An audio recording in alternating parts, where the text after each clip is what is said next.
Rema hari ini, Yohanes 14 ayat 16-17. Aku akan minta kepada Bapa, dan Ia akan memberikan kepadamu seorang penolong yang lain, supaya Ia menyertai kamu selama-lamanya, yaitu Roh kebenaran. Dunia tidak dapat menerima Dia, sebab dunia tidak melihat Dia dan tidak mengenal Dia. Tetapi kamu mengenal Dia, sebab Ia menyertai kamu dan akan diam di dalam kamu.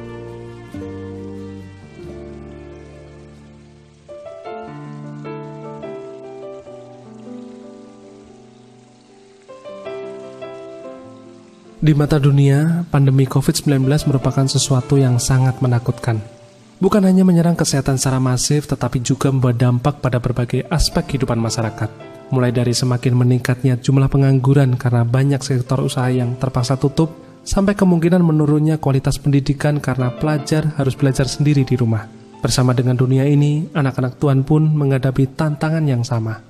Meskipun berada di tengah-tengah pandemi yang tidak bisa diprediksi kapan akan berakhir, tetapi ada perbedaan antara anak-anak Tuhan dan anak-anak duniawi dalam menghadapinya. Masih ingat kesaksian anak Tuhan yang berprofesi sebagai tenaga medis yang lolos rapid test, sementara semua teman satu ruangannya hasilnya positif? Atau kesaksian anak-anak Tuhan yang dapat hikmat dari Roh Kudus sehingga usahanya justru melejit di saat krisis ekonomi terjadi?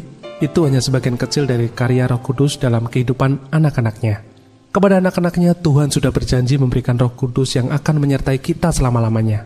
Ya, kekuatan dari Roh Kudus, sang sumber ketahanan yang akan membedakan kita sebagai anak-anak Tuhan dengan anak-anak duniawi. Sebagai anak, mulailah berkomitmen untuk senantiasa mengandalkan Roh Kudus dalam hidup kita.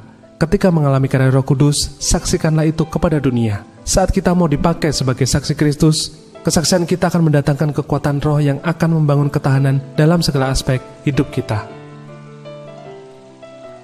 Apa yang menjadi tantangan terbesar Anda saat ini? Apakah Anda menyadari bahwa Roh Kudus sanggup menolong Anda?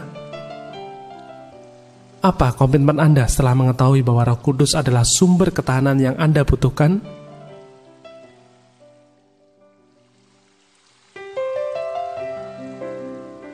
Bapa yang baik, terima kasih sudah mencurahkan Roh Kudus atas kami. Ampuni kami bila selama ini kami terkadang mengabaikan kehadirannya. Mulai saat ini kami berkomitmen untuk terus menyaksikan semua karya Roh Kudus dalam hidup kami, supaya kami bisa terus membangun ketahanan dalam semua aspek kehidupan kami. Di dalam nama Tuhan Yesus kami berdoa. Amin. Yang membedakan anak-anak duniawi dengan anak-anak Tuhan adalah kekuatan roh yang ada dalam diri setiap kita.